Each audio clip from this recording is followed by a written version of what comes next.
గాక. హల్లెలూయా, హల్లెలూయా. కూడి వచ్చిన మీ అందరికీ కూడా ప్రభు అయిన యేసుక్రీస్తు నామములో నా యొక్క హృదయపూర్వక వందనాలు. అందరికి ప్రైజ్ లార్డ్. మీ పక్కన వారిని ఒకసారి ప్రైజ్ లార్డ్ చెప్పండి, వారిని పలకరించండి. నవ్వుతూ పలకరిద్దాం.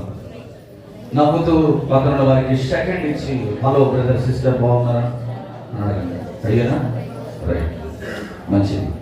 దేవుని యొక్క మహాకృపను బట్టి ఈ యొక్క నూతన సంవత్సరంలో మరొక నూతనమైన పునరుత్థాన దినాన్ని ప్రభు మనకు అనుగ్రహించినందుకు దేవాది దేవునికి మనం ఎంతైనా కూడా కృతజ్ఞతాస్తుతులు చెల్లించాలి.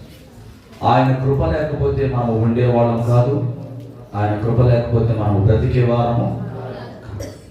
ఆయన కృప ఎన్నడూ కూడా మనల్ని విడిచిపోదు. హల్లెలూయా.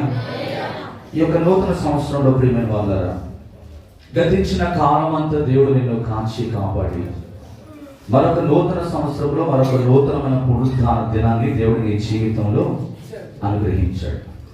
బైబిల్ గ్రంథంలో అనేక మంది భక్తులు, ప్రవక్తలు, అనేక మంది బైబిల్ గ్రంథంలో మనకి కనపడుతూ ఉంటారండి. అయితే వారి జీవితాల్లో ఆయన చేసిన ప్రతి మేలును బట్టి వారి జీవితంలో సంపూర్ణంగా దేవునికి సమర్పించుకుని ఉన్నారు. వారు తీసుకున్న నిర్ణయాలు, దేవునితో వారు ఏ విధంగా నడవాలో, వారి జీవితాన్ని సంపూర్ణంగా దేవునికి వారు సమర్పించుకొని దేవునికి వారు ఒక గొప్ప సాక్షార్థముగా వారు నిలబడినట్లుగా బైబిల్ గ్రంథంలో కొంతమంది భక్తులు మనకు కనబడుతూ ఉంటారు. ఈరోజు వారిలోంచి కొంతమందిని మీ ముందు నేను పెట్టాలని ఆశపడతా ఉన్నాను. ఏప్రిల్ రాసిన పత్రిక 11వ అధ్యాయము 24 నుండి 26వ వచనం వరకు స్పష్టంగా ఎవరైనా ఒక్కరు చదవండి. మోషే పెద్దవాడైనప్పుడు విశ్వాసమును బట్టి ఐగుప్తు ధనము కంటే క్రీస్తు విషయమైన నింద గొప్ప భాగ్యమని ఎంచుకొని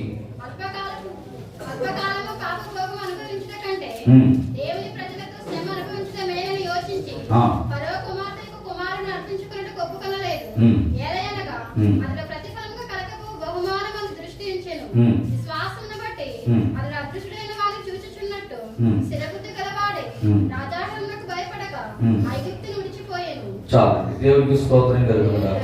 హల్లెలూయా. మొదటి వ్యక్తి ఎవరంటే మోషే. మోషే గురించి మనకు చాలా సార్లు మనం దేవుని వాక్యాన్ని మనం ధ్యానం చేస్తున్నాం. ఆయన గురించి మనకు అన్నీ కూడా తెలుసు.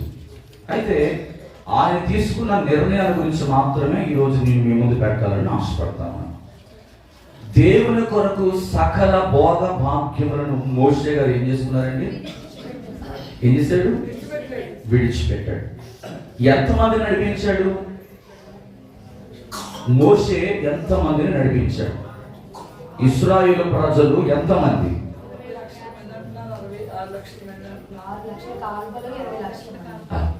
6 లక్షల కాల్బలము, 20 లక్షల జనాంగము. దేవునికి స్తోత్రం కలుగునుగాక. ఇంతమందిని ఒకే ఒక్క వ్యక్తి నడిపించగలిగాడంటే సాధ్యమయ్యే పనేనా? సాధ్యమయ్యే పనేనండి? తరణ పైకెత్తుదాం సహోదరులు, నాకు చూడండి. సాధ్యమయ్యే పని కాదండి. ఒక వ్యక్తి 20 లక్షల మందిని నడిపించడం అంటే మాటలు కాదు. ఈరోజు ఒక 100 మంది సంఘాన్ని నడిపించడానికి తలాపరులు అవుతున్నారు చాలా మంది. అవునా కదా? ఒక 100 మంది సంఘాన్ని నడిపించడానికి తలాపరులు అయిపోతున్నారు. కానీ 20 లక్షల కాల్వలాన్ని, 20 లక్షల జనాంగాన్ని ఒక వ్యక్తి నడిపించగలిగాడంటే అతడు తీసుకున్న నిర్ణయం చాలా గొప్పది. దేవునికి స్తోత్రం కలిగింది. ఈరోజు దేవుడు నీకు ఇచ్చిన సంఘాన్ని నువ్వు నడిపించాలంటే, దేవుడు నీకు ఇచ్చిన కుటుంబాన్ని నువ్వు నడిపించాలంటే నువ్వు ఏం వదులుకోవాలి? ఏం వదులుకోవాలి? సకల బోధ భాగ్యాలు నువ్వు వదులుకోవాలి. సకల బోధ భాగ్యాలు నువ్వు వదులుకోకుండా డబ్బుతో అన్ని కొనగలవా అండి? కొనగలమా? మొదటి పాయింట్. రెండవదిగా బలముతో నువ్వు ఏదైనా చేయగలవా? చేయలేవు. మూడవది ఏంటంటే పలుకుబడితో నువ్వు ఏదైనా చేయగలవా? చేయలేవు. కానీ ఇక్కడ మోషే జీవితాన్ని మీరు గమనిస్తే ఫరో యొక్క కుమార్తె యొక్క కుమారుడిని అనిపించుకుంటకు ఆయన ఏం చేయట్లేదు, ఇష్టపడడం లేదు. మీరు ఒకసారి జ్ఞాపకం చేసుకుంటే మోషే ఐగుప్తు దేశంలో ఫరో దగ్గర ఎలాంటి జీవితం జీవిస్తున్నాడు? ఎలాంటి జీవితం అవుతుంది? ఎలాంటి జీవితం అండి? రాజకుమారుడు, రాజుగారి కుమార్తె దగ్గర, రాజుగారి తర్వాత రాజు అంతటి అధికారము కలిగిన వ్యక్తి. ఆయన చిటికేస్తే ఎంతమంది వచ్చి వాడిపోతారు? కొన్ని వేల మంది వచ్చి వాడిపోతారు. ఆయనకి ఏది కావాలని అన్నాడంటే చాలు, అన్ని కూడా ఆయన టేబుల్ మీదకి వచ్చేస్తాయి. అయితే మోషే దేవుని సన్నిధిలో ఆ ప్రజలను చూస్తున్నాడండి. ఆ మేడ గడుతున్నప్పుడు ఒక చక్కని ఇంజనీర్ అన్నమాట మోషే. ఫరో గారికి ఒక చిరకాల వాంఛ ఒకటి ఉంది, ఏంటంటే ఒక మంచి ప్యాలెస్ నిర్మించబడాలి. మోషే దాని గురించి అంతా కూడా డిజైన్ చేస్తూ ఉన్నాడు. అయితే ఆ యొక్క ఇశ్రాయేలు ప్రజలు పడుతున్న ఆ వెట్టి చాకిరిని మోషే గమనిస్తూ ఉన్నాడు. మోషే గమనిస్తూ ఉన్నాడు. ఆయన ఐగుప్తు దేశంలో సకల విద్యను అభ్యసించిన వ్యక్తి, సకల విద్యావంతుడు, మంచి ప్రావీణ్యుడు, చక్కని మాటకారి, చక్కని విద్యావంతుడు, ఎన్నో టాలెంట్స్ ఆయనకు ఉన్నాయి. కానీ ఆయన హృదయంలో ఏమి లేదంటే నెమ్మది లేదు. ఏదో పోగొట్టుకున్నట్లుగా తన జీవితం అతనికి కనబడతా ఉంది. ఆ ప్రజలను చూస్తున్నప్పుడు అసలు నేను ఇక్కడ ఉండవలసిన వాడినేనా? అసలు నా పుట్టుక గురించి ఒక అర్థం ఏంటి? నా జీవితానికి ఏమైనా ఒక అర్థం ఉందా? నేను ఎందుకు ఈ ప్రాంతంలో ఉన్నాను? నేను అనుభవిస్తున్నది ఏంటి? నేను చేయాల్సింది ఏంటని ఆయన ఆలోచన చేస్తున్నప్పుడు దేవుడు తన మనసును ఎక్కడికి, ఎటువైపు మళ్లించాడంటే శ్రమల పాలవుతున్న తన ప్రజల వైపు దేవుడు నడిపించాడు. నడిపేగానే తాను అనుకుంటున్నాడు ఏంటంటే ఒక నిర్ణయం తీసుకున్నాడు అనమాట. ఏమని నిర్ణయం తీసుకుంటున్నాడంటే 25వ వచనం అంటాడు, అల్పకాల పాప భోగంలో అనుభవించుట కంటే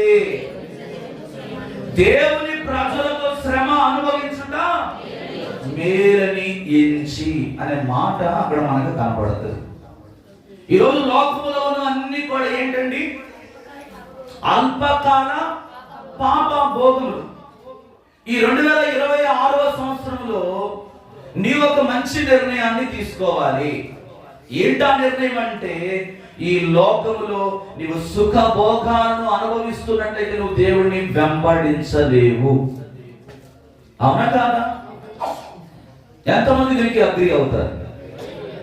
ఆర్ యు అగ్రీ? నో? సరే, దేవుని మాటలు చెప్తున్నాను, నా మాటలు కదా. దేవుని కొరకు నీవు సమస్తాన్ని కూడా ఏం చేయాలి తెలుసా? విడిచిపెడుతున్నావా? చాలా మంది గుట్కాలు విడిచిపెట్టట్లేదు, చాలా మంది కైనీలు విడిచిపెట్టట్లేదు, చాలా మంది గుడుంబ విడిచిపెట్టలేదు. ఐ మీన్ సారా, మత్తు పదార్థాలు, మాదక ద్రవ్యాలు, జూదం, ఇవన్నీ కూడా ఏంటంటే దేవునికి ఆయాసకరమైనవి. ఇవన్నీ నీ జీవితంలో ఉన్నంత కాలము నీవు దేవుని సేవకుడుగా, దేవునికి ఇష్టమైన బిడ్డగా నువ్వు ఏమాత్రం కూడా ఒక మంచి సాక్ష్య జీవితాన్ని పొందుకోవాలంటే ఈ అల్పకాల పాప భోగాలు ఇవన్నీ ఏంటి? నేను చెప్పిన లిస్ట్ అంతా కూడా ఏంటి తెలుసా? ఇవన్నీ కూడా అల్పకాల పాప భోగాలు. ఇవన్నీ కూడా ప్రియమైన వాళ్ళారా, నీకు కొంత మట్టుకే ఇవి ఆనందాన్ని ఇస్తాయి. కానీ జీవితాంతము నీకు ఆనందం ఎక్కడ దొరుకుతుందంటే దేవుని సన్నిధి. దేవునికి స్తోత్రం కలుగుగాక. జీవితాంతం నువ్వు యేసయ్య పాదాల దగ్గర నువ్వు ఎప్పుడైతే ప్రార్థన చేస్తావో నీ జీవితంలో నువ్వు అనుకున్నవన్నీ కూడా జరుగుతాయి. ఈరోజు చాలా మంది నిర్ణయాలు తీసుకుంటున్నారు. ఎన్నో వాగ్దానాలు దేవుని సన్నిధిలో చేస్తూ ఉన్నారు, ఎన్నో ప్రార్థనలు మీరు చేస్తూ ఉన్నారు, కానీ ఎందుకని మీ జీవితంలో కార్యాలు జరగడం లేదు? ఎప్పుడైనా ఆలోచించారా? ఎప్పుడన్నా దేవుని దగ్గర అడిగారా? అయ్యా, నా జీవితంలో నేను ఎంతో నిన్ను వెంబడిస్తా ఉన్నాను, ఎన్నో సంవత్సరాలు నీతో నేను ప్రయాణం చేస్తా ఉన్నాను, కానీ నా జీవితంలో ఎందుకని కార్యాలు జరగడం లేదు? ఒక ఆకాను వల్ల ఏమైంది? ఏమైందండి? యుద్ధంలో ఓడిపోయాడు. శపితమైన దాన్ని తెచ్చుకొని గుడారంలో పెట్టుకున్నాడు గొయ్యి తీసి. ఏమయ్యారు? యుద్ధంలో ఓడిపోయారు. ఈరోజు లోకములో ఉన్నవన్నీ కూడా నీవు విడిచిపెట్టకపోతే నీ జీవితంలో ఎప్పుడు కూడా నువ్వు జయాన్ని పొందుకోలేవు. సుఖము కోసం ఈరోజు చాలా మంది శరీర సుఖము కొరకు ఈ అల్పకాల పాప భోగములను ఏం చేస్తారంటే అనుభవిస్తూ వెళ్ళిపోతూ ఉంటారు, అనుభవిస్తున్నారు. మనం అనుభవించాల్సింది ఏంటో తెలుసా? దేవుని కొరకు ప్రజల చేత శ్రమలు అనుభవించాలి. దేవుని కొరకు నువ్వు ఎప్పుడైతే శ్రమలు అనుభవించడానికి నువ్వు ఇష్టపడతావో, పరలోక రాజ్యములో దేవుడు నీ కొరకు ఒక గొప్ప బహుమానమును దాచించాడు. యెషయా గ్రంథము 47వ అధ్యాయము 8-9 వచనాలు చదివితే, యెషయా గ్రంథము, కాబట్టి సుఖాసక్తురాలై నిర్భయముగా నివసించుచు నేనే ఉన్నాను, నేను తప్ప మరి ఎవరు లేరు, నేను విధవరాలనై కూర్చుండను అనుకునుచున్నదానా. ఈ మాటలు నీకే ఒక్క దినములోగా ఒక్క నిమిషముననే పుత్ర శోకమును వైవిధ్యమును ఈ రెండు నీకు సంభవించును. ఏమా?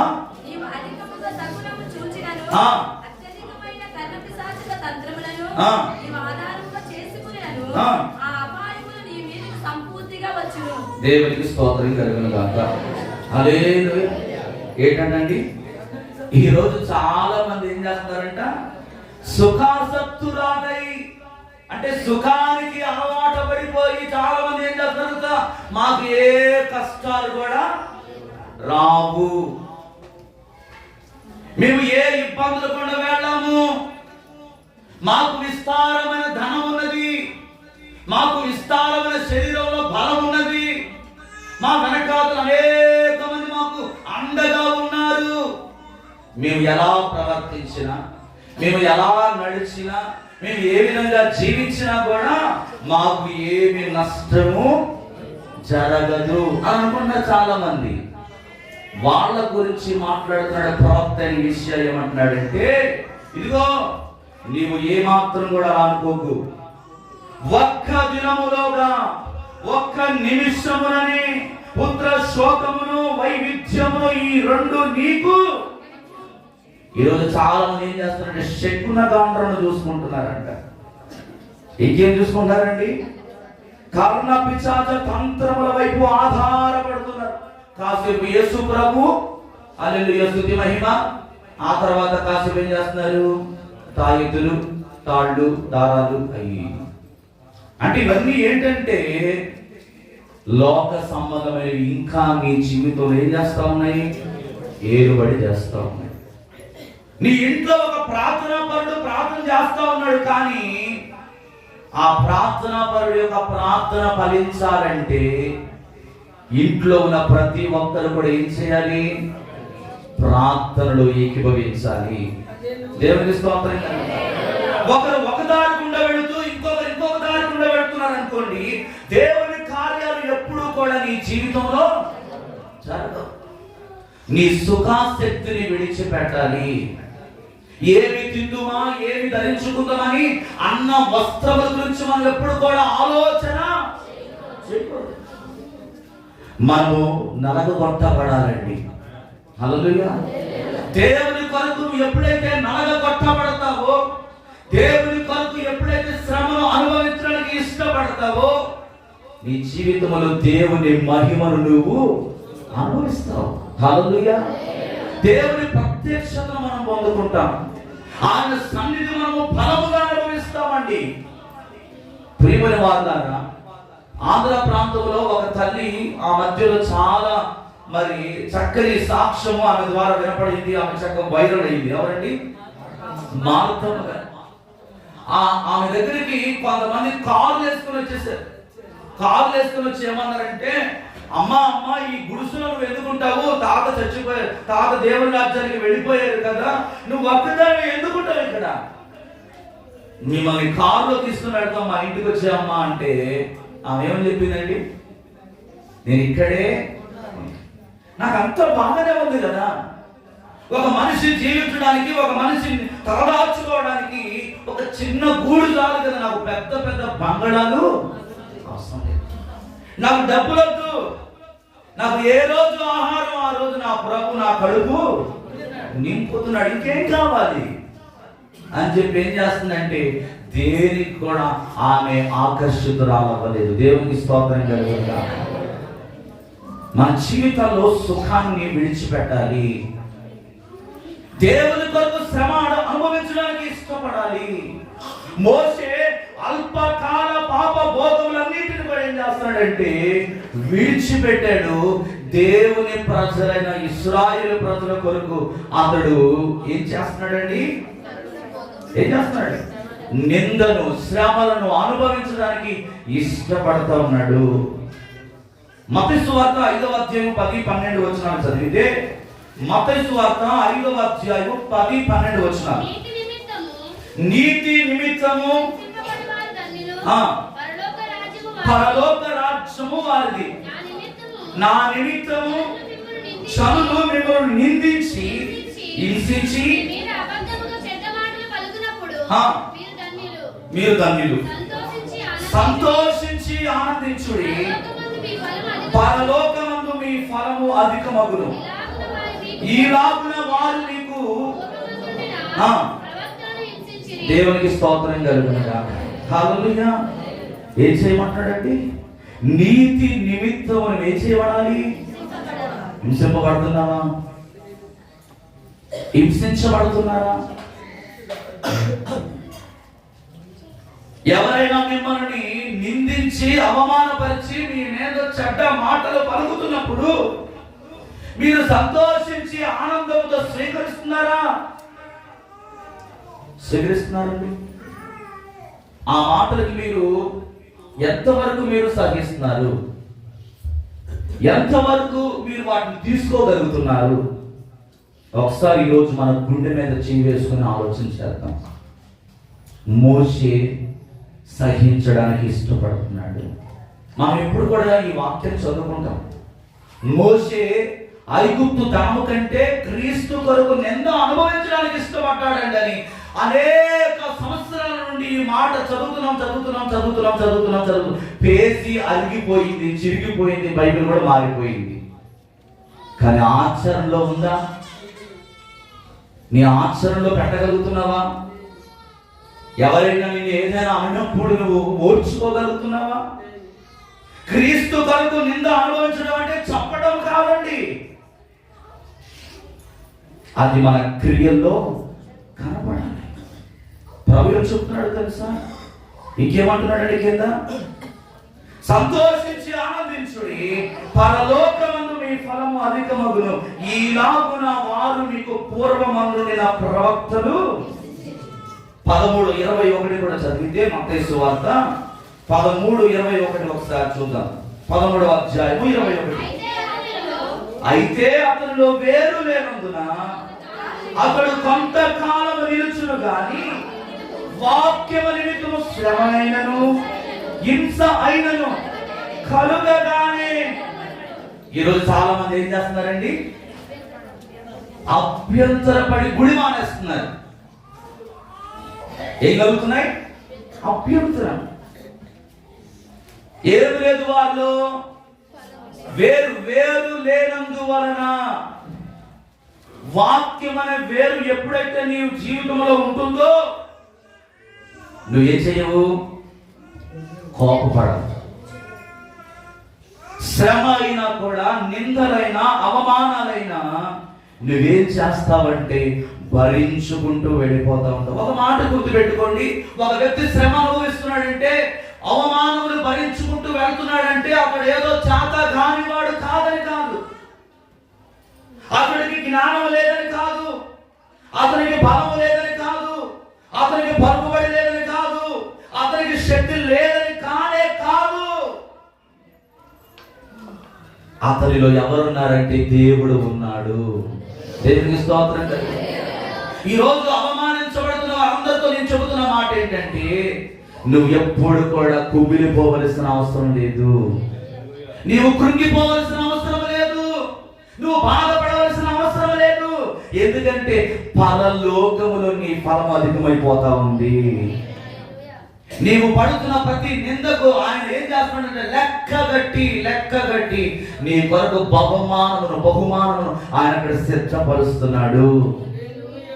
ఈ లోకంలో సుఖం కావాలా, ఈ లోకంలో గౌరవం కావాలా, అధికారం కావాలా, పరలోకంలో బహుమానం కావాలా, నిర్ణయం తీసుకో. ఈరోజు కొలస్సీ 1:21 అంటాడు, ఇప్పుడు మీ కొరకు నేను అనుభవించుచున్న శ్రమల యందు సంతోషించుచు సంగమును ఆయన శరీరము కొరకు క్రీస్తు పడిన పాటలో కొదువైన వాటి యందు నా వంతు శరీరమందు సంపూర్ణము చేయుచున్నాను అని అంటున్నాడు పౌలు గారు కొలస్సీ సంఘంతో.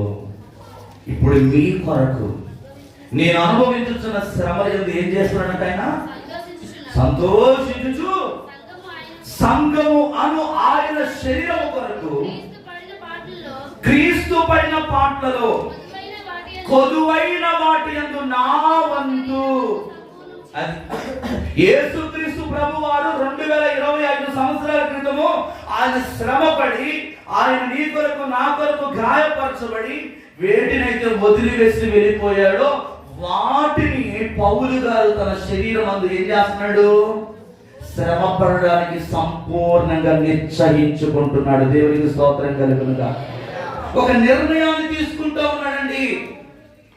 యేసుక్రీస్తు వదిలిపెట్టి వెళ్ళిన ఆ పరిచర్య, యేసుక్రీస్తు వదిలిపెట్టి వెళ్ళిన ఆ సంఘాన్ని అతడు కాయడానికి, అతడు నడిపించడానికి ఎదురవుతున్న ప్రతి శ్రమ విషయంలో అతడు ఏం చేస్తున్నాడంటే ఆయన వంతు తన శరీరమందు సంపూర్ణము చేయుచున్నాడు. మరి నీ సంగతి ఏంటి? హల్లెలూయా. మనం తీసుకుంటున్నామా? శ్రమను తీసుకోవడానికి ఇష్టపడుతున్నామా? కష్టం వచ్చినా, బాధ వచ్చినా దాన్ని తీసుకోవడానికి ఇష్టపడుతున్నామా? లేక దేవుణ్ణి దూషిస్తున్నామా?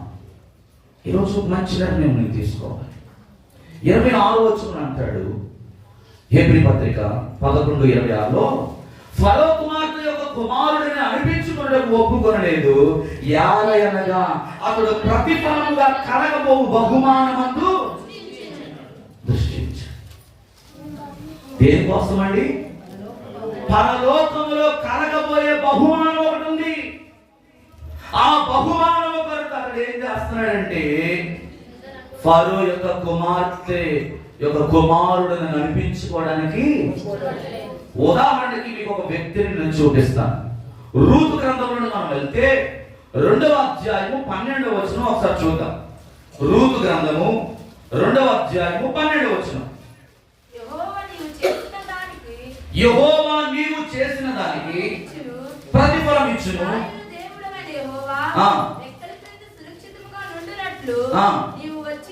నీవు వచ్చితివి, ఆయన నీకు సంపూర్ణమైన బహుమానం ఇచ్చునని. దేవునికి స్తోత్రం కలుగునుగాక. బోయాజు చెబుతున్న మాటలు ఇవి. ఏమంటున్నాడు తెలుసా? మీరు పై వచనంలో 11వ వచనంలో చదివితే, నీవు నీ తల్లిదండ్రులను నీ జన్మభూమిని విడిచి ఇంతకు ముందు నీవు ఎరుగని జనమునకు వచ్చేదివి. యెహోవా నీవు చేసిన దానికి ప్రతిఫలం ఇచ్చును. ఇశ్రాయేలు దేవుడైన యెహోవా రెక్కల కింద నీవు ఎలా ఉంటావు? ఆయన నీకు సంపూర్ణమైన బహుమానము ఇస్తాడు. తన పెనిమిటి చనిపోయినప్పుడు రూతు తన అత్త దగ్గర తీసుకున్న నిర్ణయమును ఇక్కడ బోయాజు జ్ఞాపకం చేస్తా ఉన్నాడు. దేవునికి స్తోత్రం కలుగును. ఇదిగో నీ గురించి మంచి సాక్ష్యాన్ని విన్నాను. నీ ప్రార్థనా జీవితం ఏంటో, నీ భక్తి జీవితం ఏంటో, నీ యొక్క సహవాసం ఏంటో నాకు బాగా తెలుసు. ఇదిగో నీవు ఈరోజు ఒక ఎరుగని జనాంగం యొద్దకు దేవుడు నిన్ను తీసుకొని పెట్టాడు. ఆయన నీకు ప్రతిఫలం అనుగ్రహిస్తాడు. ఆయన రెక్కల కింద నువ్వు సురక్షితంగా ఉంటావు. నువ్వు ఏమాత్రం కూడా భయపడాల్సిన అవసరము. ఆ ఫలమును, ఆ పంటను కోయి వారితో చెప్తున్నాడు, ఇదిగో మీరు కొన్నిటిని విడుచుకుంటూ వెళ్ళిపోండి. నువ్వు నిర్భయముగా ఇక్కడ ఉండొచ్చు, నువ్వు నిర్భయముగా ఇక్కడ బ్రతకవచ్చు. నీకు ఇక్కడ సురక్షితమైన స్థలం ఇది నీకు దేవుడు ఏర్పాటు చేశాడు. నువ్వు ఏమి కూడా దిగులు పడాల్సిన అవసరము లేదు. ఆ రోజు రూతు తీసుకున్న నిర్ణయం ఈ రోజు తన జీవితంలోనికి దేవుడు తీసుకొచ్చిన ఆశీర్వాదాన్ని చూడండి. హల్లెలూయా. ఈరోజు మన జీవితాల్లో కూడా నిర్ణయం తీసుకున్నామా? ఎన్నో వాగ్దానాలు చేసేస్తాం దేవునికి ఆవేశంలో, కానీ వేటిని కూడా మనము నెరవేర్చాం. ఆవేశపూరితమైన వాగ్దానాలు ఎప్పుడు కూడా తీసుకోమాకండి. అన్ని ఉన్నప్పుడు దేవునితో మనము సంబంధం కలిగి జీవించడం కానే కాదు కానండి, ప్రతికూలమైన సమయంలో, కష్టం ఉన్నప్పుడు, బాధ ఉన్నప్పుడు, ఆవేదన ఉన్నప్పుడు, వ్యతిరేకమైన పరిస్థితులు, వ్యతిరేకమైన ప్రజల మధ్యలో ఉంటున్నప్పుడే మన యొక్క సాక్ష్యం అనేది బయటపడుతుంది. అవునా కాదా? మన భక్తి ఏంటో బయటపడుతుంది, మన ప్రార్థన జీవితం ఏంటో బయటపడుతుంది. 10 మందిలో చేసే ప్రార్థన కాదండి, రహస్య స్థలంలో దేవునితో నీకుండే సంబంధం ఉంటుంది. చూసారా? అది అసలైంది. హల్లెలూయా. 10 మందిలో 100 మందిలో ఎంత కొద్ది ఎంత గంటలు ప్రార్థన చేసినా అదేంటంటే వేషధారణ మాత్రమే. ప్రభు ఏం చెప్తున్నాడు తెలుసా? వేశ్యనైనా క్షమిస్తాను కానీ వేషధారణ. ఈ నూతన సంవత్సరంలో ఒక తీర్మానం తీసుకుని, నీ ఏడుపు, నీ కన్నీరు, నీ రోదన ఎక్కడ వినబడాలంటే నీ రహస్యము చూచుచున్న నీ గదిలోనికి ఆయన దగ్గర మొరపెట్టు, నీకు ప్రతిఫలం ఇస్తాడు. హల్లెలూయా. రూతు తీసుకున్న నిర్ణయం ఏంటో తెలుసా? నీ దేవుడే నా దేవుడు, నీ జనాంగమే నా జనాంగము. నువ్వు ఎక్కడుంటే నేను అక్కడ. ఈరోజు ఈ మందిరంలో నువ్వు రక్షించబడ్డావేమో, ఇదే నీ పునాది కావచ్చేమో, ఇక్కడ నీ జీవితాన్ని నా ప్రభు కట్టాడేమో. ఎన్ని శ్రమలు వచ్చినా, ఎన్ని అవమానాలు ఎదురైనా, ఎన్ని ఎదురు దెబ్బలు నీకు తగిలినా, నీవు ఎప్పుడు కూడా ఆయన సహవాసము నుండి నువ్వు దూరముగా వెళ్ళకూడదు. రూతు తీసుకున్న నిర్ణయం ఈరోజు మీరు అందరూ కూడా తీసుకుందరు గాక. 37వ కీర్తన 16వ వచనం చదివితే, 37వ కీర్తన 16వ వచనం, నీతిమంతునికి కలిగినది కొంచెమైనను బహుమంది భక్తిహీనుడు కొన్నా. దేవునికి స్తోత్రం కదండి. నీతి కలిగి నీవు సంపాదించే సంపాదన కొంచెమే కావచ్చు, దేవుడు దాన్ని ఏం చేస్తాడు? దీవెనకరంగా మారుస్తాడు.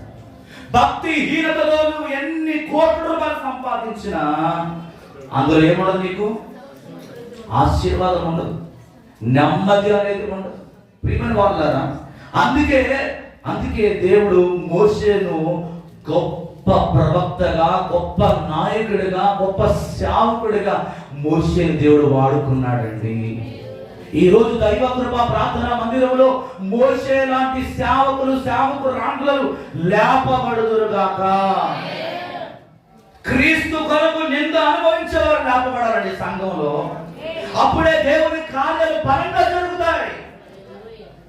నీవు చిన్నదానికి పెద్దదానికి నువ్వు అడిగి వెళ్ళిపోతే లాస్ నీకే అన్నమాట. మనం ఎప్పుడు కూడా దేవుని కొరకు నిలబడాలి. రెండవ వ్యక్తి ఎవరంటే దావీదు గారు. దేవుని కొరకు ఒక అద్భుతమైన మందిరాన్ని కట్టాలనే ఒక ఆలోచన తన హృదయంలో కలిగిందండి. దేవుని కొరకు అద్భుతమైన మందిరం కట్టాలి, ఆయన చిరకాల వాంఛ అన్నమాట అది.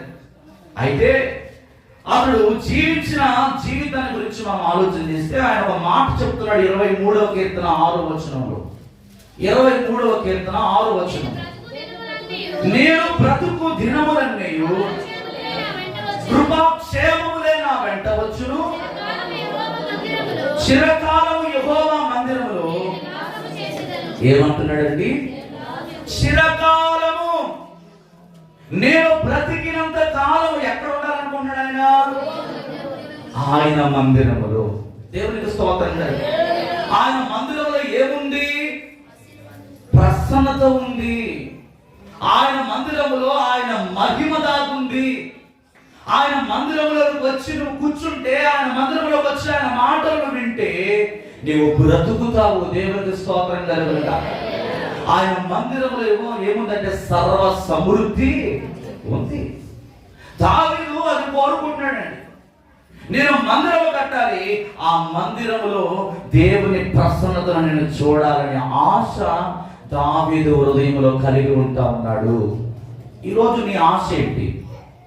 నీ ఆశలు ఏ విధంగా ఉన్నాయి? నేను బ్రతుకు దినములన్నీ అంటున్నాడు ఆయన. ఒక రోజు కాదు, 2 రోజులు కాదు.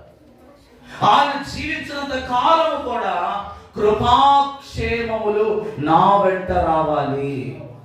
చిరకాలం. ఈ నూతన సంవత్సరంలో ఒక తీర్మానం తీసుకోండి. ప్రతి ఆదివారం నేను నా కుటుంబంతో, నా భార్య బిడ్డలతో ఎన్ని శ్రమలు, ఎన్ని పనులు నేను దేవుని సన్నిధిని మాత్రము వదలను. ఇది నీ నిర్ణయం అయి ఉండాలి. అవునా కాదా? దావీదు లాంటి నిర్ణయం ఈ రోజు తీసుకోవాలి. ఆయన మందిరంలో సర్వ సమృద్ధిని అనుభవించాలంటే మనం రాసుకున్నాం ఇక్కడ, ఒక్క దినం అంటే ఆయన మందిరంలో గడిపితే 1000 దినాల ఆశీర్వాదం నీవు. ఆ ఒక్క దినాన్ని నువ్వు పోగొట్టుకుంటే 1000 దినాల ఆశీర్వాదం నువ్వు. ఈ రోజు నువ్వు ఒక వేటకు వెళ్ళిపోతే నీకు మహా అంటే 1,00,000 రూపాయలు రావచ్చేమో. చాలా మంది నాతో చాలాసార్లు సాక్ష్యం చెప్పారు ఏంటంటే, అయ్యా ఆదివారాన్ని విడిచిపెట్టి మేము వెళ్ళిపోయాం, కానీ ఆ వారం అంతా మాకు ఏమీ కూడా రాలేదు. ఆదివారం నేను వ్యాపారానికి వెళ్ళిపోయానయ్యా, కానీ నా వ్యాపారం ఏమీ కూడా ఫలించా. ఈరోజు దావీదు వలె ఒక నిర్ణయం తీసుకోవాలి. నా జీవిత కాలం అంతా కూడా నా యేసయ్యతో నేను సహవాసం చేస్తాను. 2 కొరింథీ 5:1 అంటాడు. 2 కొరింథీ 5:1 భూమి మీద మన గుడారమైన ఈ నివాసము శిథిలమైపోయినను, చేతి పని కాక దేవుని చేత కట్టబడిన నిత్య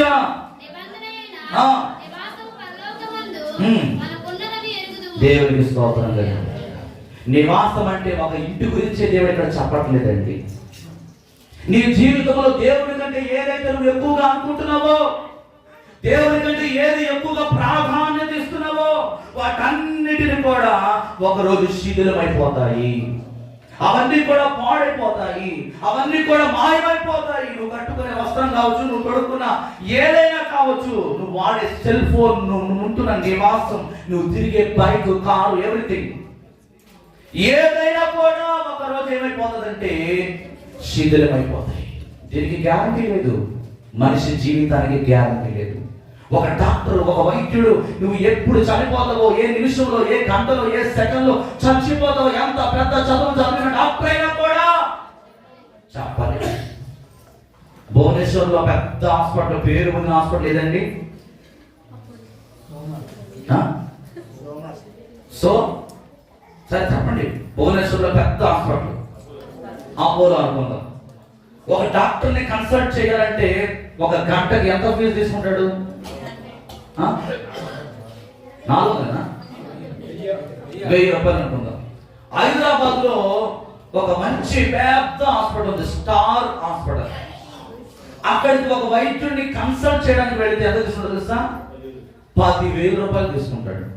హల్లెలూయా. పెద్ద పెద్ద ధనవంతులు ఆ హాస్పిటల్కి వెళ్తారు. చూడండి, నీకు ఉన్న అనారోగ్యము ఏంటి అని చెప్పడానికి ఒక డాక్టర్ దగ్గరికి వెళ్ళాలంటే నీవు ఎంత ఖర్చు పెట్టాలి? ఈరోజు ఒక చిన్న జలుబు వస్తే తెల్లారి కల్లా ఆ జలుబు నీ నుండి పోవాలంటే ఏం చేస్తున్నారు మనుషులు? డబ్బున్న వాళ్ళు ఏం చేస్తున్నారు? ఖరీదైన ఇంజెక్షన్స్ వేసుకుంటున్నారు. చూసారా? పోనీ వేసుకున్న తర్వాత ఏమొస్తుంది? వేరే సైడ్ ఎఫెక్ట్స్ అనేవి కాదు. అంటే చూడండి, ఒక మందు కనిపెట్టిన వాడు నీ రోగం పోదో అనే గ్యారంటీ ఇవ్వలేని పరిస్థితి. హల్లెలూయా. డబ్బు ఖర్చు పెడుతున్నావు, వైద్యుని దగ్గరికి వెళ్తున్నావు, మందు వేసుకుంటున్నావు, కానీ రోగం పోతుందా? పోవడం లేదు. వేరొక రోగం నీ శరీరంలోనికి ప్రవేశిస్తుంది. కానీ దేవుని సన్నిధిలో నువ్వు నివాసము చేయగలిగితే, దేవుని మందిరంలో నువ్వు గడపగలిగితే, నీ జీవితంలో సంపూర్ణమైన ఆరోగ్యాన్ని నువ్వు పొందుకోగలవు. ఆయన నిత్యమైన నివాసమైన పరలోకమును మన కొరకు కట్టించాడు. దేవునికి స్తోత్రం కలుగును. కీర్తన 17:15 అంటాడు, నేనైతే నీతి గలవాడని నీ ముఖ దర్శనము చేసేదను, నేను మేల్కొన్నప్పుడు నీ స్వరూప దర్శనమును నా ఆశను తీర్చు. నీ ఆశ తీరాలంటే నువ్వు ఎవరి ముఖ దర్శనం చేసుకోవాలి? చాలా మంది పాడతారు, అన్నపానములు మరచి నీతో గడుపుట పరలోక అనుభవమే నాకది నిత్యము. ఏంటండి? నిత్యము భాగ్యమే అంటారు. ఏం మరచట? ఒక 10 నిమిషాలు నేను వాక్యం ఎక్కువసేపు చెప్పాను అనుకోండి, వెంటనే ఏం చూస్తారు మీరు? అన్నపానాలు మర్చిపోయినట్టేనా? ఒక 5-10 నిమిషాలు నేను కొద్దిగా పావులకు 12 అయిపోతుంది. ఎన్నిసార్లు చూసేవో గడియారు నాకు తెలియదు. మన జీవితాల్లో మనం చెబుతున్నాము కానీ మనం ఏం చేయట్లేదు. ఈ 2026లో ఆనాడు భక్తులు ఒక మంచి నిర్ణయం తీసుకుని వారు ఆశీర్వదించబడ్డారు. వారు జయ జీవితాన్ని పొందుకున్నారు. దావీదు గురించి దేవుడే ఏమని సాక్ష్యం ఇచ్చాడు తెలుసా? నా హృదయానుసారం.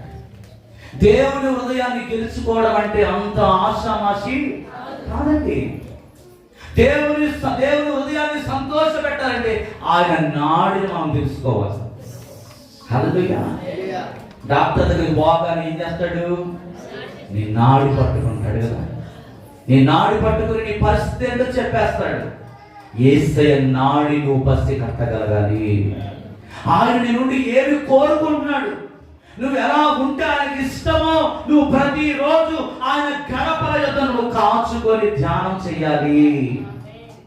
నీ జీవితంలో ఇంపార్టెంట్ అయిన ప్రతి దాన్ని కూడా ప్రభు కొరకు విడిచిపెట్టి ఆయన మందిరంలో నువ్వు నివాసం చేస్తేనే నీకు సమృద్ధి, నీకు ఆరోగ్యము, నీకు అనేకమైన ఆశీర్వాదాలు దేవుడు ఇస్తాడండి.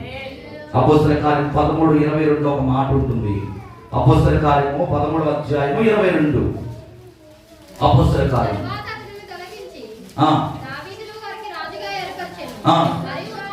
మరియు ఆయన యెషయా కుమారుడైన దావీదును కనుగొంటిని, అతడు నా ఇష్టానుసారుడైన మనుషుడు, అతడు నా ఉద్దేశములన్నీ నెరవేర్చని చెప్పి.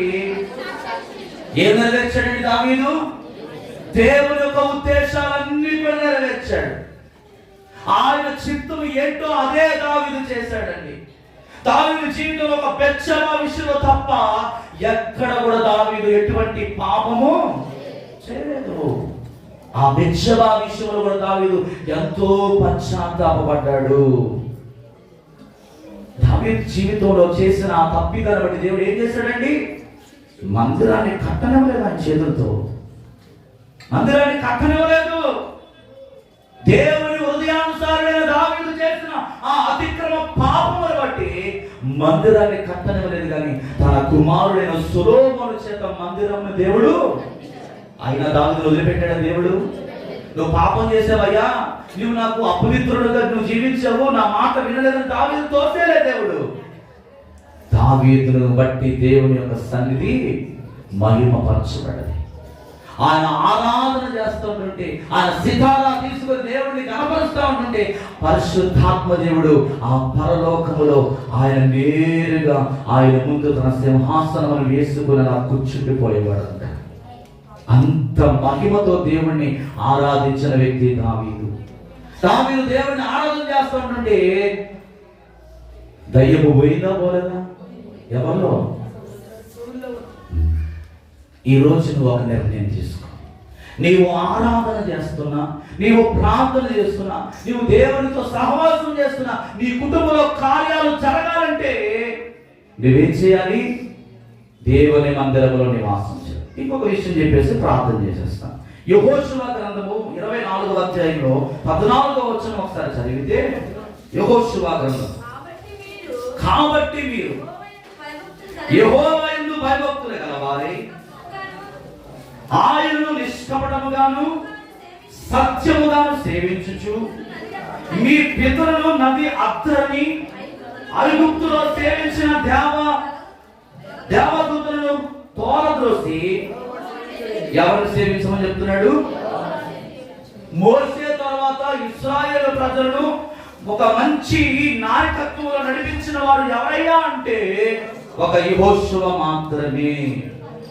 చివరి దినాలలో ఆయన ఒక గొప్ప తీర్మానం తీసుకుంటున్నాడు. ఏమని? యెహోవా యందు మీరేం కలిగి ఉండమంటున్నాడు? భయభక్తులు కలిగి. ఆయన ఎలా సేవించాలంట? నిష్కపటముగాను సత్యముగాను మీరు సేవించాలి. మీ పితరులు నది అద్దరిన ఐగుప్తులో సేవించిన దేవదూతలను తోలద్రోసి మీరు ఎవరిని సేవించాలి? అదనమాట. దేవునికి స్తోత్రం కలుగుతుందా? దేవుడు మనం సేవించాలి. ఎటువంటి హృదయంతో మనం సేవించాలంటే నిష్కపటమైన హృదయం మనకు కావాలి. మన నోటితో ఏమి పలకాలో తెలుసా? సత్యమును పలకాలి. సత్యమే మన జీవితంలో ఏలుబడి చేయాలండి. రాజు గ్రంథం 2వ అధ్యాయం 20లో 3వ వచనం అంటాడు, యెహోవా యథార్థ హృదయుడై సత్యముతో నీ సన్నిధిని ఎట్లు నడుచుకొంటినో, నీ దృష్టికి అనుకూలముగా సమస్తమును ఎట్లు జరిగించుదునో కృపతో జ్ఞాపకం చేసుకోమని హిజ్కియా కన్నీళ్లు విడుచుచు యెహోవాకు ఏం చేస్తున్నాడు? ఇది హిజ్కియా తీర్మానము. హిజ్కియా భక్తుడి యొక్క తీర్మానం చూడండి. యథార్థ హృదయుడై సత్యముతో నీ సన్నిధిలో ఎట్లు నడుచుకుంటునో, నీ దృష్టికి అనుకూలముగా సమస్తమును ఎట్లు జరిగించుదునో కృపతో. కమెంట్ చేయట్లేదు, అధికారమును చలాయించి మాట్లాడడం లేదు, గర్వముతో మాట్లాడడం లేదండి. ఏమని మాట్లాడుతున్నాడంటే, ప్లీజ్ అయ్యా కృపతో జ్ఞాపకం చేసుకో అయ్యా, కృపతో కృపతో నీ దృష్టికి నేను ఎట్లు జీవించాను దయచేసి కృపతో నన్ను జ్ఞాపకం చేసుకొని కన్నీళ్లతో ప్రార్థన చేస్తున్నాడు దేవుని దగ్గర. హల్లెలూయా. ఈరోజు నీ తీర్మానం ఏంటి? ఈరోజు చాలా మంది ఇంకా లోక సంబంధమైన వాటి మీద మనసు పెడతా ఉన్నారు. శపితమైన వాటిని తెచ్చుకొని ఇళ్లలో పెట్టుకుంటా ఉన్నారు. ఈరోజు హిజ్కియా లాంటి తీర్మానం నీ జీవితంలో ఉన్నాయి. నువ్వు అనగలవా? నేను ఎట్లు జీవిస్తున్నానో దేవుని సన్నిధిలో అని నువ్వు చెప్పగలవా? నీకు నీవే. ఈరోజు ఇక్కడ కూర్చున్న ప్రతి ఒక్కరు కూడా మీరు ఒక ప్రశ్న వేసుకోండి. ఈ 2026లో 2025 అంతా కూడా నేను ఏ విధంగా నడిచాను, ఏ విధంగా ప్రవర్తించాను, ఏ విధంగా ప్రభుతో నేను జీవించాను, నీ గుండె మీద ఒక చేయి వేసుకొని, నీ కుడి చేయి వేసుకుని ఒకసారి ప్రశ్నించుకో. హిజ్కియా కృపతో దేవుని పాదాల చెంత మోకరించి కన్నీళ్లు గారుస్తా ఉన్నాడు. యెహోషువ 24:15 కూడా చదివితే, యెహోవాను సేవించుట నీ దృష్టికి కీడని తోచిన యెడల నేను ఎవరిని సేవించుదునో, అమోరీయుల దేశంలో మీరు నివసించున్నారే వారి దేవతలను సేవించుదురో నేను మీరు కోరుకునుడి. మీరు ఎవరిని సేవింప కోరినను నేను నా ఇంటి వారి యెహోవాను మాత్రమే. హల్లెలూయా. యెహోషువ తీర్మానం చూడండి. మీరు అత్తరిన ఎవరినైతే సేవించారో, ఏ దేవతను సేవించారో, అమోరీయుల దేవతను సేవించారో వారి దేవతలను సేవించదురు నేడు మీరు కోరుకోండి. నేను నా ఇంటి వారు మాత్రమే ఎవరిని సేవిస్తాము. ఈ మాటకు వాళ్ళు భయపడిపోయారండి. ఈ మాట యెహోషువ నోటి నుండి రాగానే వారు గడగడ వణికిపోయారు. అమ్మో, మాకు ఆ దేవుడు తప్ప ఎవరు మాకు వద్దయ్యా, యేసు ప్రభు తప్ప, ఆ ఐగుప్తు దేశం నుండి విడిపించిన యేసయ్య తప్ప, ఆ ఎర్ర సముద్రం నుండి దాటించిన ఆ యేసు ప్రభు తప్ప మాకు ఎవ్వరు కూడా వద్దు. ఈరోజు నీ జీవితంలో కూడా అటువంటి భయం నువ్వు కలిగి ఉండాలి. యెహోషువ లాంటి తీర్మానం. ఎంతమంది మీ కుటుంబాలతో ఆదివారం ఆరాధనకు వస్తున్నారు? భర్త వస్తే భార్య రాదు, భార్య వస్తే భర్త రాడు, భర్త భార్య వస్తే పిల్లలు. ఈ 2026లో యెహోషువ లాంటి తీర్మానం తీసుకో. ఎన్ని పనులున్న దేవుని కంటే ఏది కూడా నీ జీవితంలో ఎక్కువగా ఉండకూడదు. హల్లెలూయా. ప్రతిరోజు మీ కుటుంబాలతో దేవుణ్ణి వెంబడించడానికి ప్రయత్నించండి. 16, 26, 24, 16 అంటాడు, అందుకు ప్రజలు యెహోవాను విసర్జించి ఇతర దేవతలను సేవించినట్లుగా మేము శాపగ్రస్తులమగుదుగా కానీ చెప్పి వాళ్ళు ఏం చేస్తున్నారండి? భయపడిపోయి తీర్మానం తీసుకుంటున్నారు. ఎవరు ఇటుపోతే మాత్రం అసలు మేము మాత్రం యెహోవాని సేవిస్తాం, ఆ దేవుడిని మేము కనపరుస్తాం, ఆ యేసు ప్రభు వారిని మాత్రమే మేము వెంబడిస్తాం అని చెప్పి వాళ్ళు తీర్మానం చేసుకుంటారండి. హెబ్రీ పత్రిక 10:30-39 చదివితే నేను ప్రార్థన చేద్దాం. ఇంకొక 10 నిమిషాలు. హెబ్రీ పత్రిక 10వ అధ్యాయం చదువు.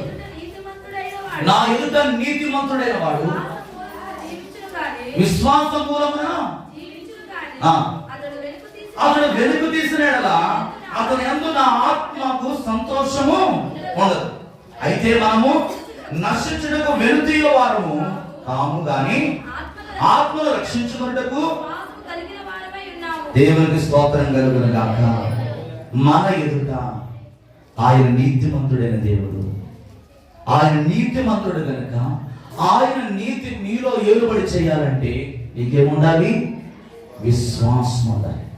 విశ్వాసము ద్వారా నువ్వు ఎప్పుడైతే నడుస్తావో నీ ఆత్మ అన్ని విషయంలో ఎలా ఉంటుందంటే సంతోషిస్తూ ఉంటుంది. అంటే నీకు తినడానికి తిండి లేకపోయినా, డబ్బులు లేకపోయినా, వస్త్రాలు లేకపోయినా, గృహం లేకపోయినా నువ్వు ఎవరిని బట్టి సంతోషిస్తావంటే దేవుని బట్టి. దేవునికి స్తోత్రం కదా. ఈ నూతన సంవత్సరంలో ఏమీ లేకపోయినా ఏమున్నా కూడా ఈ లోక సంబంధమైన వాటి మీద మీరు మనసు పెట్టమాకండి. కానీ ఆయన రాబోతున్నాడు. ఆయన వేవేల దూతలతో ఆయన మన మధ్యలోనికి రాబోతున్నాడు. వధువైన సంఘాన్ని ఆయన ఎత్తుకొని పోవడానికి రాబోతున్నాడు. కనుక ఆత్మలో మనం ఎప్పుడు కూడా సంతోషించాలి. మీ చింతలన్నీ కూడా తీసివేయండి. మీరు ఏ పరిస్థితులు కూడా వెళ్తున్నారో ఆ పరిస్థితుల వైపు చూడకుండా నీతిమంతుడైన యేసయ్య వైపు మీరు కన్నులెత్తి చూస్తే మీ జీవితాల్లో తిరిగి మరలా మీరు పోగొట్టుకున్న సంతోషాన్ని దేవుడు తిరిగి మరలా మీకు ఇవ్వబోతున్నాడు. దేవునికి స్తోత్రం కలుగును. ఇశ్రాయేలైన దేవుడైన యెహోవా తట్టు మీ హృదయమును తిప్పుకొనుడి అని యెహోషువ వాగ్దానంతో చెబుతున్నాడు, హెచ్చరిక చేస్తా ఉన్నాడు. ఈరోజు మన జీవితాలు ఏ విధంగా ఉన్నాయి? యెహోషువ లాంటి తీర్మానం తీసుకోగలుగుతున్నామా? దావీదులాగా దేవునికి మనం దగ్గరగా జీవించగలుగుతున్నామా? మోషే లాంటి మంచి నాయకత్వ లక్షణాలు మనలో ఉన్నాయి. మోషే అల్పకాల పాపభోగములను విడిచిపెట్టి దేవుని ప్రజలతో శ్రమ అనుభవించడానికి ఇష్టపడ్డాడు. ఈరోజు నీ తీర్మానం ఏంటి? కళ్ళు మూసుకుందాం, అందరూ కూడా మోకరిద్దాం, అందరూ కూడా కళ్ళు మూసుకుందాం. ఈ 2026లో నీ తీర్మానం ఏంటి? దేవుడిని ప్రేమిస్తున్నావు, ఇంకా దేవుని వైపు నువ్వు పరిగెడుతున్నావు, దేవుడి కంటే ఏది ఎక్కువగా నీ జీవితంలో పెట్టుకుని జీవిస్తూ ఉన్నావు. విడిచిపెట్టండి. మోసేలాగా తీర్మానం తీసుకో. అయ్యా, నా బ్రతుకంతా నీకే సమర్పిస్తానయ్యా, నా జీవితాన్ని నీకు సమర్పిస్తానయ్యా. ఇదిగో నేను శ్రమ పడతానయ్యా, నేను ప్రకటించే విషయంలో నాకు ఎన్ని జరిగినా, నా ప్రాణమే పోయినా నేను మాత్రం నేను విడిచిపెట్టనయ్యా, నేను మాత్రం నీ సన్నిధిని వదలనయ్యా, నేను మాత్రం నీ చేయి నేను వదలనయ్యా, నన్ను నడిపించయ్యా, నా చేయి పట్టుకో ప్రభువా అని ఒక చిన్న ప్రార్థన చేయగలవా? ఒక చిన్న ప్రార్థన చేయగలవా? దావీదు వలె ఒక గొప్ప సాక్ష్యాన్ని నువ్వు పొందుకోగలవా? నా హృదయానుసారుడు దేవుని హృదయాన్ని గెలుచుకున్న దావీదు వలె నీవు దేవుని హృదయాన్ని గెలుచుకున్న వాడవై ప్రతిరోజు ఒక మంచి సాక్ష్యము కలిగి దేవుని సన్నిధిలో వాడబడడానికి ఇష్టపడుతున్నావా? ఒక తీర్మానం తీసుకో. యెహోషువ, నేను నా ఇంటి వారు యెహోవానే మేము సేవిస్తామని ఒక మంచి తీర్మానం తీసుకున్నాడు. ఈరోజు నీ తీర్మానం ఏంటి? గాలి ఎటు వీస్తే అటు వెళ్ళిపోతున్నావేమో, మనుషులు ఇటు మారిపోయి ఇటు ప్రయాణం చేస్తే అటు నువ్వు ప్రయాణం చేస్తున్నావేమో. అలా కాదు. యెహోషువ కుటుంబం వలె ఎప్పుడైతే ఆ మాట చెప్పాడో ఆ ప్రజలందరూ కూడా దేవుని మాటకు లోబడ్డారు, ఆశీర్వదించబడ్డారండి. ఈరోజు నువ్వు ఆశీర్వదించబడాలంటే ఈ ముగ్గురు భక్తుల ద్వారా నీవు ఒక మంచి తీర్మానం తీసుకో. మన మధ్యలో నాన్నగారు ప్రార్థన చేయబోతున్నాడు. అందరూ మీ హృదయాలు ఒక చిన్న ప్రార్థన చేసుకోండి. వెత్తబడిన వాక్యము పరిశుద్ధాత్మ దేవుడు నీరు కట్టి ఫలింపులను తీసుకొచ్చినట్లుగా మన మధ్యలో నాన్నగారు ప్రార్థన చేస్తారు. అందరం కూడా ఏకీభవిద్దాం.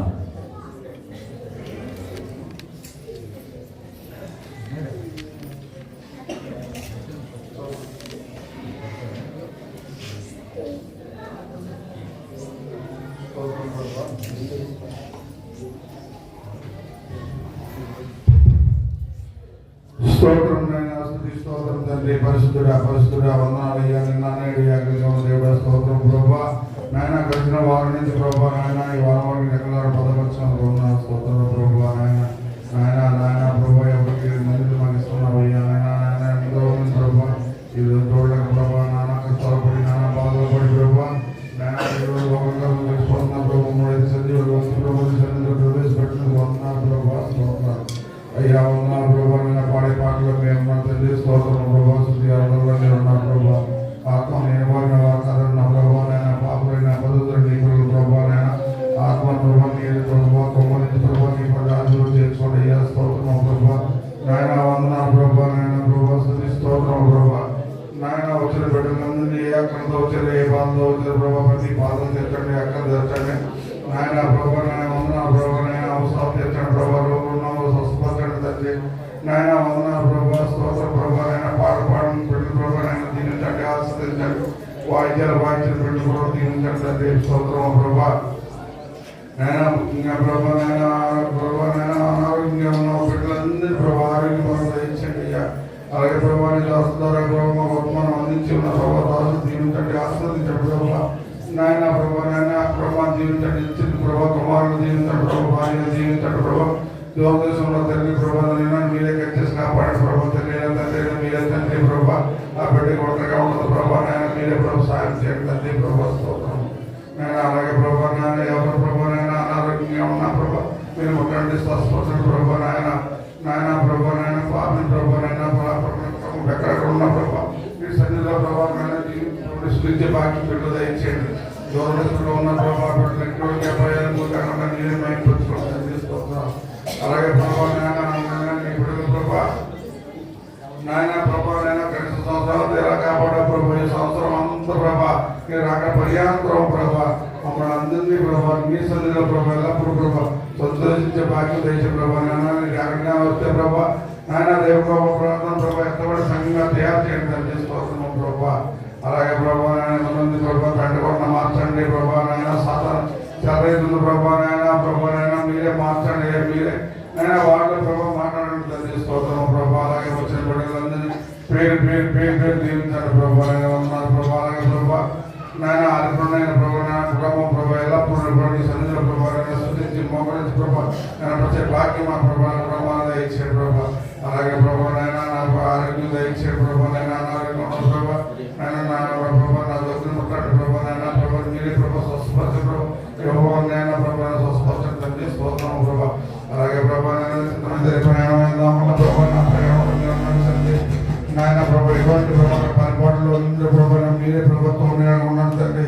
సకాలంలో జరిపించి మళ్ళీ ప్రభాని సన్నిధికి వచ్చి నేను సృష్టించే భాగ్యం నాకు ఇవ్వండి తండ్రి. స్తోత్రం. అలాగే ప్రభా వచ్చిన బిడ్డలందరికీ ఏ అవసరం వచ్చిన ప్రభా ఆశలు తీర్చండి. ఆయన బాధ తీర్చండి ప్రభా. ఏ రోగాలతో స్వస్థపరచండి ప్రభా. అలాగే ప్రభా నైనా ప్రభా అర్పణైన ప్రభా తీరునైనా ప్రార్థన మీ జీవనంలో భద్రత సమాధానం తెచ్చి మరి ఏ సమాధానం తండ్రి. ఆమేన్. దేవునికి స్తోత్రం కలుగును గాక. హల్లెలూయా.